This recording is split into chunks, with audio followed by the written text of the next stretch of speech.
They said, you just have to stop. And this is about 2/3 of the way through the season, in the last year. James Garner finally breaks silence on Charles Bronson. James Garner, born James Scott Bumgarner on April 7, 1928, in Norman, Oklahoma, became a beloved figure in American entertainment. With his easy charm, rugged handsomeness, and a natural approach to acting, he secured his place as one of Hollywood's most respected and enduring icons.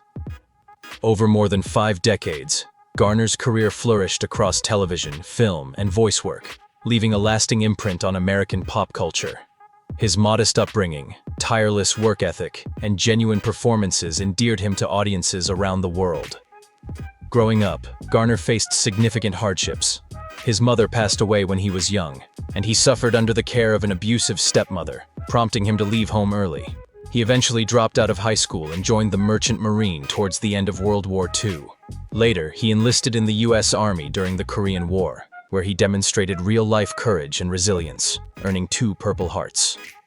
These qualities would later be reflected in many of the characters he portrayed on screen. Garner's entry into acting in the early 1950s was somewhat accidental, following a brief period working as a model. His major breakthrough arrived with the role of Brett Maverick in the television series Maverick, 1957 to 1962. Unlike the typical stoic, gunslinging cowboys popular at the time, Brett Maverick was witty, charming, reluctant to fight, and preferred using his brains to overcome adversaries. Garner's portrayal revolutionized the image of the Western hero, propelling him into stardom. Even after he departed from the original series, the name Maverick remained closely linked with Garner's clever and lovable persona. Transitioning to film, Garner found success with significant roles in major productions like The Great Escape, 1963, alongside Steve McQueen, The Americanization of Emily, 1964, with Julie Andrews, and the romantic comedy Move Over, Darling, 1963, starring Doris Day. His versatility allowed him to shift effortlessly between comedy, drama, action, and romance. In 1970, he delivered a powerful and emotionally rich performance in I Never Sang for My Father, earning critical praise for his depth and seriousness. One of his most celebrated performances came in Murphy's Romance, 1985, where he starred opposite Sally Field. His role earned him an Academy Award nomination for Best Actor, further cementing the breadth and longevity of his talent. Yet perhaps no role was more beloved than that of Jim Rockford, the street-smart, easygoing private investigator in The Rockford Files, 1974 to 1980.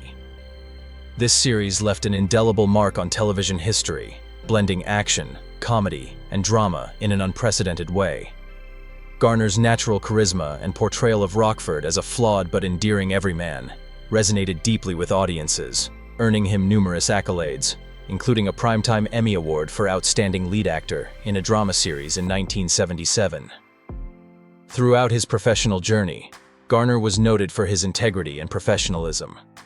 He wasn't afraid to take a stand, famously suing Warner Brothers in the 1960s for breach of contract during his time on Maverick. His victory in the lawsuit, rare for actors at that time, was a courageous act that earned him immense respect and helped advance the cause of fairer treatment for performers within the industry. Beyond acting, Garner dedicated himself to various charitable endeavors and maintained a strong commitment to his family. His nearly 6-decade-long marriage to Lois Clark stood as a remarkable testament to his dedication, particularly in an industry where long-lasting marriages were rare. Together, they raised 2 daughters, with Garner often choosing a quiet, private life over the glitz and glamour of Hollywood. He enjoyed simple pleasures like golf and was a passionate auto racing enthusiast, even co-founding the American International Racing Team in the 1960s and competing in races himself. In his later years, Garner continued to deliver memorable performances, notably in Space Cowboys, 2000, alongside Clint Eastwood, and in the poignant romantic drama The Notebook, 2004. His portrayal of a devoted elderly husband captured the hearts of a new generation of fans and demonstrated his timeless ability to infuse roles with grace, dignity, and profound authenticity. Despite his widespread popularity and the admiration he earned for his affable and sociable nature, James Garner was known by those close to him as a humble, grounded individual. He carried himself with a quiet dignity that contrasted with the usual Hollywood lifestyle. While his warm demeanor made him beloved on sets, Garner remained fiercely private, drawing a clear line between his public life and his personal affairs. Friends and colleagues often remarked that although Garner enjoyed sharing a laugh or recounting a story, he was notably discreet about his personal life, preferring to guard those aspects of himself carefully. James Garner experienced just one marriage in his lifetime, a lasting and loving union with Lois Clark. Lois Josephine Fletchman. Clark met James Garner under circumstances that seemed straight out of a romantic film. Their fateful meeting took place at a political gathering in 1956 and instantly ignited a whirlwind romance. The connection between them was immediate and electrifying. Garner often reminisced about those early days with a mix of humor and fondness. He once recalled that they had dinner together every single night for 2 consecutive weeks. "We went to dinner every night for 14 nights. I was just absolutely nuts about her," he shared during an interview, the affection still evident decades later. Their courtship, though brief, was intense and genuine, culminating in their marriage just 16 days after their first encounter, on August 17, 1956. At the time, Garner was still working to establish himself in Hollywood, and the modest honeymoon he planned nearly emptied his pockets. "I spent $70 on our honeymoon, and it about broke me," he joked, displaying the same down-to-earth humor that endeared him to fans around the world.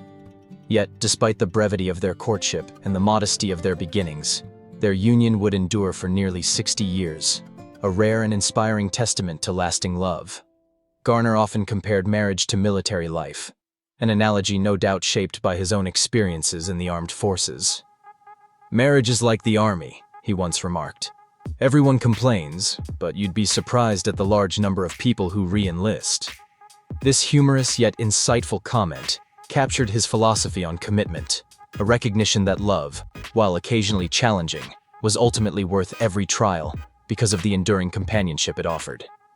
Lois was of Jewish heritage, and while Garner never formally converted, he deeply respected and embraced her beliefs. Their home life was a blend of traditions and values built on a foundation of mutual respect and a shared sense of humor, qualities that carried them through both joyful and difficult times. Upon marrying Lois, Garner also stepped into the role of stepfather to her young daughter, Kimberly, who was 9 years old at the time and bravely recovering from the effects of polio. Without hesitation, Garner accepted the responsibility of raising Kimberly, treating her as his own daughter and offering her unwavering love and stability.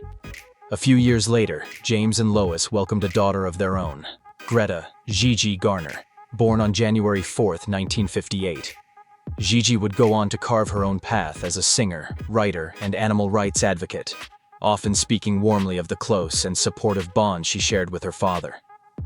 Garner was a devoted parent who consistently prioritized his family, frequently placing time with his daughters ahead of career opportunities whenever possible. James and Lois remained married until his passing in 2014, a remarkable testament to the depth and resilience of their relationship. Nevertheless, like any long marriage, theirs faced challenges. The couple experienced 2 significant separations. The first occurred in 1970 and lasted approximately 3 months.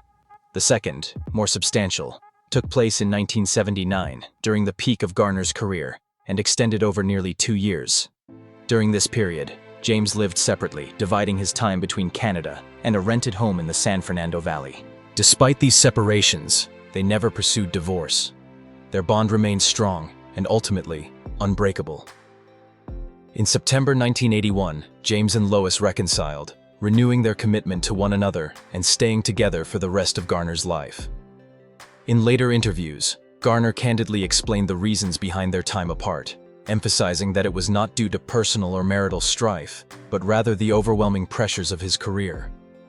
By the late 1970s, Garner was fully immersed in his role as the lead of the Rockford Files, a part that demanded an immense physical and emotional toll. He appeared in nearly every scene, working relentless hours that strained both his body and spirit.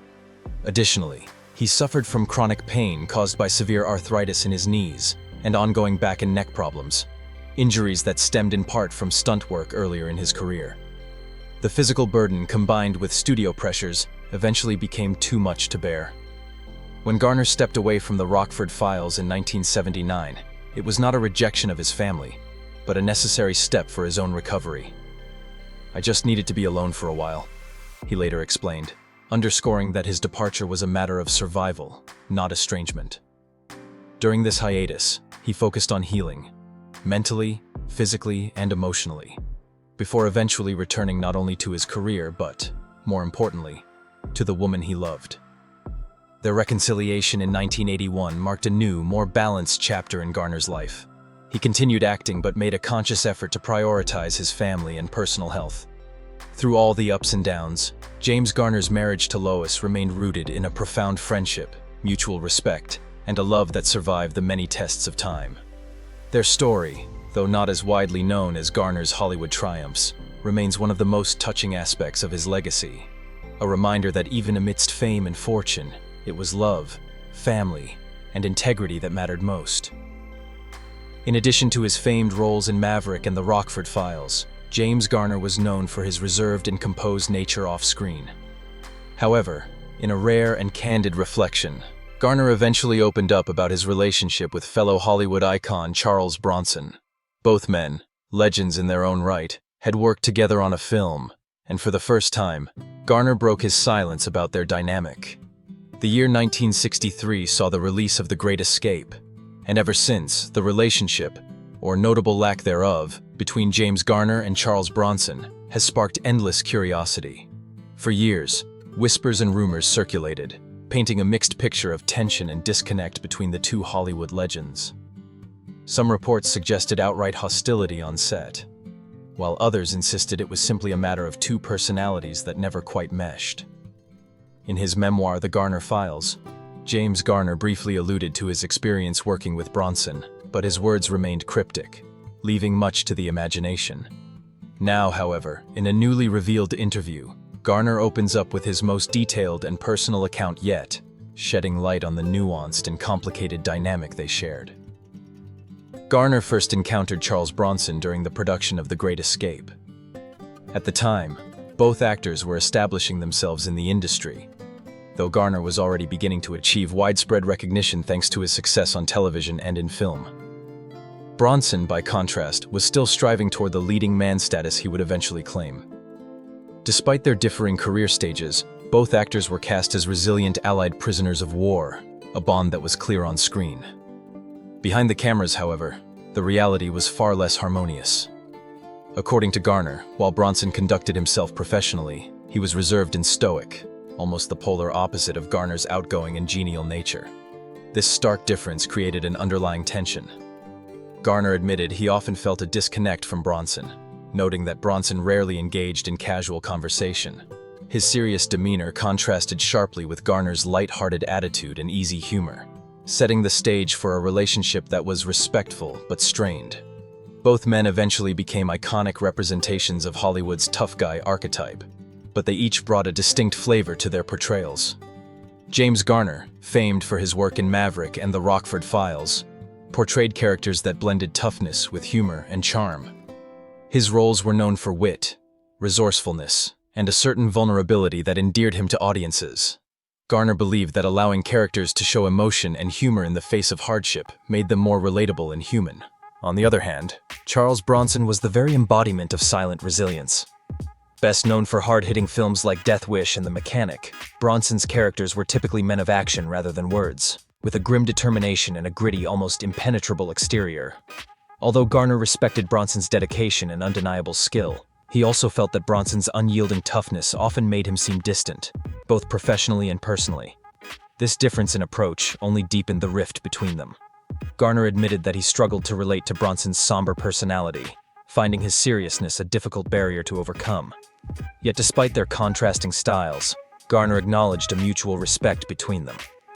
Both men had weathered similar hardships in Hollywood: the struggle to build careers, the pressure to maintain their images, and the challenge of transitioning between television and film. During the occasional moments when filming paused and the demands of the day lessened, Garner caught rare glimpses of a different Bronson.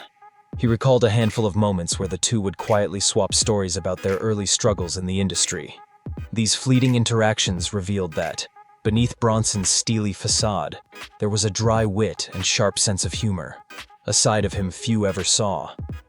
Garner believed that while this hidden warmth was a strength, it also isolated Bronson from forming deeper bonds with others. As time passed, their paths diverged even further. Bronson rose to become one of the highest-grossing action stars of the 1970s and 1980s, while Garner solidified his legendary status on television. Though they both found extraordinary success, the bond they briefly shared during The Great Escape never matured into a lasting friendship. In later reflections, Garner admitted he could have made more effort to understand Bronson, recognizing that their vastly different natures were perhaps more bridgeable than he once thought. For Garner, the experience became a lasting lesson. Even when respect is mutual, deep personal connections are not guaranteed. Sometimes, two people, no matter how much common ground they share, simply cannot connect on a deeper level. Ultimately, James Garner's candid recollections about his relationship with Charles Bronson offer a nuanced perspective on Hollywood's mythos. Their bond, though complicated and distant, was never filled with hostility, but with an unspoken understanding. Garner's reflections are free of resentment, instead painted with a sense of acceptance, highlighting that not every relationship needs to evolve into friendship to be meaningful. In Hollywood, where appearances often mask complex emotional lives, their story reminds us that the real connections between its stars are often far more layered than the simple narratives portrayed in tabloids. James Garner's health battles. Throughout the 1970s, while filming The Rockford Files, Garner's knees became a persistent problem, ultimately requiring 6 or 7 surgeries. In the year 2000, he underwent a complete knee replacement surgery on both knees, attempting to reclaim some mobility and ease the chronic pain he had endured for decades. On April 22, 1988, Garner faced another serious health challenge, undergoing quintuple bypass heart surgery. Although he made an impressive and swift recovery, doctors urged him to quit smoking, a habit he had picked up at the tender age of 12. It took nearly 17 more years before he fully heeded their advice. As his daughter Gigi Garner, often called She Garner, recalled, "My dad had smoked since he was 12 years old." The trials continued into the 2000s. On May 11, 2008, James Garner underwent surgery following a severe stroke he had suffered 2 days earlier. Fortunately, his recovery prospects were initially reported as positive, giving fans hope. Sadly, on July 19, 2014, emergency responders were called to Garner's Brentwood, Los Angeles residence. It was there they found the legendary actor had passed away at the age of 86. His cause of death was determined to be a heart attack, resulting from complications of coronary artery disease.